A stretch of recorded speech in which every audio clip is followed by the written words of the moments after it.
রাত 10টায় ডিনার শেষে বাড়িতে ফোন করতে সাম্যব্রতের কোনো দিন ভুল হয় না। সেদিনও করেছিল। তারপর, তাই নাকি? কখন? কি করে হলো? তুমি তখন কোথায় ছিলে? এখন কোথায়? কি রকম আছে? আচ্ছা রাখো, আমি দেখছি। একটানা কথাগুলো বলে ফোন কেটে দেয়। বিট্টু টিভি দেখছিল। কথাগুলো কানে যাওয়ার পর ঘাড় ঘুরিয়ে দেখতে পেল ল্যাপটপ খুলে গম্ভীর মুখে বাপি খুব দ্রুত কিছু সার্চ করে চলেছে। এক দৌড়ে কিচেনে পৌঁছে গেল মাকে খবরটা দিতে। হাতের কাজ গুছিয়ে ছন্দা কাছে এসে দাঁড়ালো। এখন বিরক্ত করো না, পরে বলছি। স্ক্রিন থেকে চোখ না সরিয়ে বাপিকে বলতে শুনল বিট্টু। মা আর কথা বাড়ালো না। চল বিট্টু, আমরা শুয়ে পড়ি। জরুরি কাজ সেরে বাবা আসছে। ছেলেকে সঙ্গে করে বেডরুমের দিকে পা বাড়ালো। পরদিন ভোরে ঘুম থেকে উঠে বাপিকে দেখতে পেল না। মাকে জিজ্ঞেস করে জানতে পারল বাপি কাল সারা রাত ঘুমোয়নি। ভোর 4টেই বেরিয়ে গেছে। সকাল 6টার ফ্লাইটে এতক্ষণে হয়তো কলকাতায় পৌঁছে গেছে। কেন মা, কি হয়েছে দেশের বাড়িতে? পিপির কি কিছু হয়েছে? বাবা মায়ের কাছ থেকে শুনে শুনে বিট্টুও শ্যামনগরের বাড়িকে দেশের বাড়ি বলে। ওখানে ঠাকুমা ঠাকুরদা নেই ঠিকই, তবে বড় পিসি থাকেন, বিট্টুর আদরের পিপি। নিয়ম করে পুজোর সময় দেশের বাড়িতে 10 দিন ছুটি কাটিয়ে আসে। এই তো 2 মাস আগে পুজোর ছুটি কাটিয়ে এলো। ওখান থেকে ফিরে সপ্তাহখানেক ভীষণ মন খারাপ থাকে। কিছুতেই পড়ায় মন বসতে চায় না। পিপির জন্য মন কেমন করে। লাগবে নাই বা কেন? ওখানকার পরিবেশ যে একদম আলাদা। পুরনো দিনের বাড়ি, পেল্লাই সাইজের ঘর, বাড়ির সামনে পরিষ্কার করে নিকানো উঠোনের দুপাশে জবা, টগর, গন্ধরাজ, চাপা, আরও কত রকম ফুলের গাছ। পিছনের জমিতে আম, কাঁঠাল, পেয়ারা, লেবু, লিচু।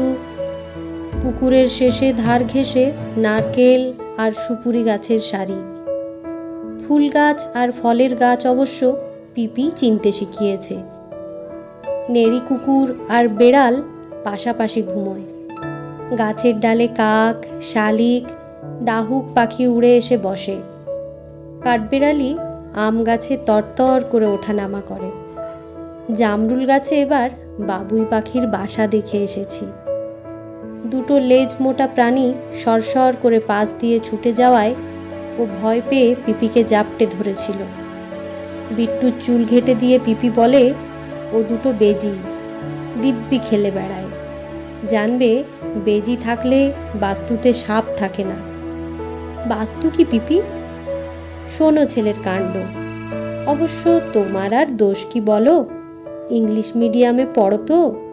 পিপি হেসে ফেলে। বাস্তু মানে বসত বাড়ি।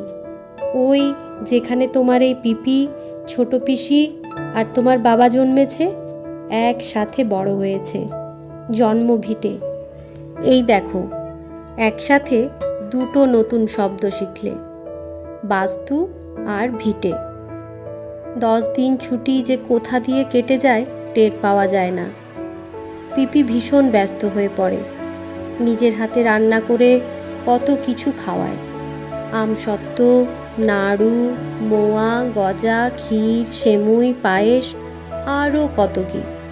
খাও বিট্টু সোনা, পেট ভরে খাও। এ জিনিস তোমাদের দেশে মিলবে না। ডাইনিং টেবিল ছেড়ে বাপিকে মেঝের ওপর পিঁড়িতে খেতে বসতে দেখে বিট্টু অবাক হয়। বড় কাঁসার থালার চারপাশে সাজানো বাটিতে মাছের মাথা দিয়ে মুগের ডাল, মুড়ি ঘন্ট, ফুলকপির ডালনা, মালাইকারি, কাতলা মাছের কালিয়া, জলপাইয়ের চাটনি, দই, মিষ্টি। বাপি দেখে আঁতকে ওঠে। এ তুই কি করেছিস দিদি? এখন কি আর সে বয়স আছে? পিপি চোখ পাকিয়ে বলে, দিদির চাইতে ভাইটি দেখছি বেশ বড় হয়ে গেছে। সব পারবি, আস্তে ধীরে ধীরে খা। কোথায় পাবি ওদেশে মাছের ডিমের বড়া, কাঁকড়ার ঝোল। তোর জন্য আমি রমেশকে দিয়ে বাজার থেকে খুঁজে আনিয়েছি। কাঁকড়ার ঝোল! ভাই সুরুত করে আওয়াজ করে।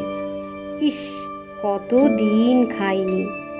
তুই নিশ্চিন্ত থাক দিদি, সব কটা খেয়ে তবেই উঠব। তবে ঘরে অ্যান্টাসিড না থাকলে রমেশকে দিয়ে আনিয়ে রাখিস কিন্তু। ভাইয়ের কথা শুনে দিদি হেসে ফেলে। অনেক দিন বাদে দিদি ভাইকে দেখতে পেয়ে কি যে ভীষণ খুশি হয়েছে, বালক হলেও বিট্টু বেশ বুঝতে পারে। পায়ে পায়ে বারান্দার মায়ের কোল ঘেঁষে এসে দাঁড়ায়।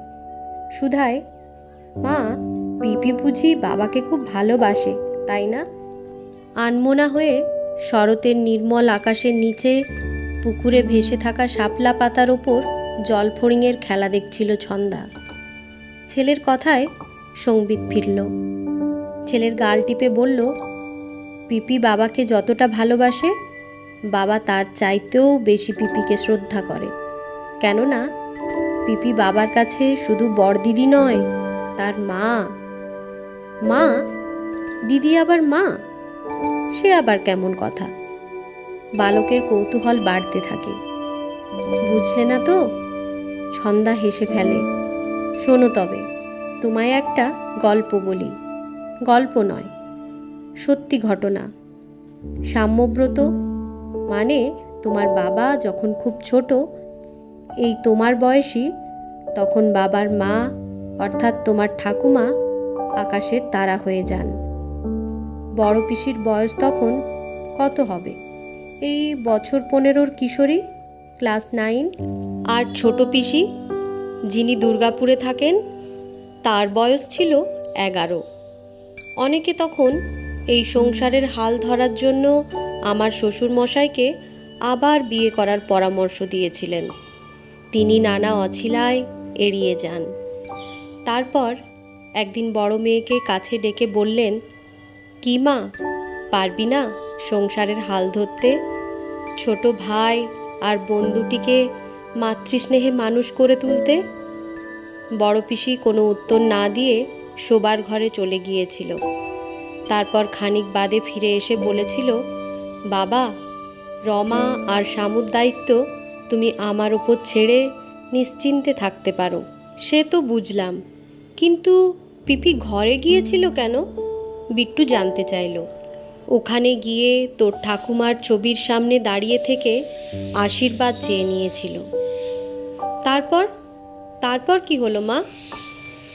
তারপর মা খানিক চুপ করে নীল আকাশে উড়ে যাওয়া পাখির শাড়ির দিকে চেয়ে রইল। সেদিনের পর থেকে তোর পিপি যেন এক ধাক্কায় অনেক বড় হয়ে গেল। বাড়ির সব কাজ, রান্না করা, জামা কাপড় কাচা, ছোট বোন ভাইয়ের দেখাশোনা করা, ওদের লেখাপড়ার দিকে নজর রাখা, সব দিকে তার ছিল তীক্ষ্ণ নজর, ঠিক তার মায়ের মতো। খাওয়ার শেষে ভাই বোনেদের ঘুম পাড়িয়ে রাত জেগে নিজের পড়া করত। ছোট পিসি, বাবা এরা কিছুই করতো না, সব কাজ পিপি একা হাতে করত। বিট্টু প্রশ্ন করে, তা কেন? ছোট ছোট দায়িত্ব ভাই বোনকে ভাগ করে দিয়েছিল। যেমন বাবা খাবার জল তুলত, বাগান সাফ করত, হ্যারিকেন পরিষ্কার করত, দোকান থেকে জিনিস এনে দিত। ছোট পিপি ফুল তুলত, নিত্য পুজো দিত, বিছানা করা আর গুটানোর কাজ করতে ভুল হতো না। মাঝে মধ্যে রান্নাঘরের কাজে দিদিকে সাহায্য করত। দিদি বলতো, এই রমা, তুই হোম টাস্ক করগে যা, আমি ঠিক সামলে নেব। ভাই বোন দুটির হাত ধরে মেলায়, পুজোর ঠাকুর দেখতে নিয়ে যেত পিপি। ঠাকুরদাও বড় মেয়ের প্রতি বড্ড নির্ভরশীল হয়ে পড়েছিলেন। পিপি মাধ্যমিক পাশ করার পর পড়া ছেড়ে দিয়েছিল। ও কলেজে গেলে ভাই বোনের পড়াশোনায় যে ব্যাঘাত ঘটবে। দেখতে দেখতে ভাই বোন দুটি একসময় বড় হয়ে গেল। ছোট পিসি MA পাস, ভাই সাম্য হস্টেলে থেকে ইঞ্জিনিয়ারিং পড়ছে। এমন সুখের দিনে শ্বশুরমশাইও হঠাৎ একদিন ছেলে মেয়েদের ছেড়ে চলে গেলেন। শোকের দিনেও পিপি কিন্তু ভেঙে পড়েননি। তিনি যে কেবল দিদি নন, তিনি সাক্ষাৎ জননী। পাশ করে বেরিয়ে চাকরি পাবার পর বাপিরা তিনজনে পুরী বেড়াতে গিয়েছিল। ওই প্রথম বাড়ির বাইরে বেরোনো। শোবার ঘরের দেওয়ালে যে গ্রুপ ফটো দেখেছিস, ওটা তখন তোলা। বিট্টু দৌড়ে ঘরে গিয়ে ফটোটা নামিয়ে আনে। হি হি করে হেসে বলে, ও মা, দেখো দেখো, বড় পি ছোট পি বাপিকে একদম চেনাই যাচ্ছে না। আচ্ছা মা, তুমি তো এ বাড়িতে অনেক পরে এসেছো, কিন্তু এত কিছু কি করে জানলে? বড় হয়ে ওঠার গল্প শুনতে শুনতে হঠাৎ করে বড় হয়ে যাওয়া বিট্টু জানতে চাইল এই কথা। ছন্দা একটুও বিরক্ত হলো না, হেসে বলল, এ বাড়িতে বধূ হয়ে আসার পর তোর বাপি কি বলেছিল জানিস? ইনি আমার মাতৃসমা বড়দি, আজ যা কিছু হয়েছি এনারই জন্য। যাও, ভক্তি ভরে প্রণাম করো। তারপর থেকে ওদের বড় হওয়ার গল্প শুনতে শুনতে সবটা মনে গেঁথে গেছে, ঠিক আজ যেমন তোর মনে জাগিয়ে দিলাম। পিপির বয়স হচ্ছে দেখে বাবা সর্বক্ষণের কাজের জন্য রমেশ আঙ্কেলকে রেখে এসেছিল। সেই রমেশ আঙ্কেলের কাছে বড়দি স্ট্রোকের খবর শুনে সারা রাত না ঘুমিয়ে 7 সকালে প্লেন ধরে ছুটে গেছে। তড়িঘড়ি সব কাজ ফেলে বাপির ছুটে যাওয়ার কারণ শুনে বিট্টু খানিক চুপ করে রইল। মা, বড়পি সুস্থ হবার পর আমাদের ব্যাঙ্গালোরের এই ফ্ল্যাটে এনে রাখা যায় না? তোর বাপি বহুবার চেষ্টা করেছে, কিন্তু পিপি দেশের ঘর বাড়ি ছেড়ে আসতে যে রাজি হয়নি সোনা। দেশের বাড়ি বলছো কেন মা?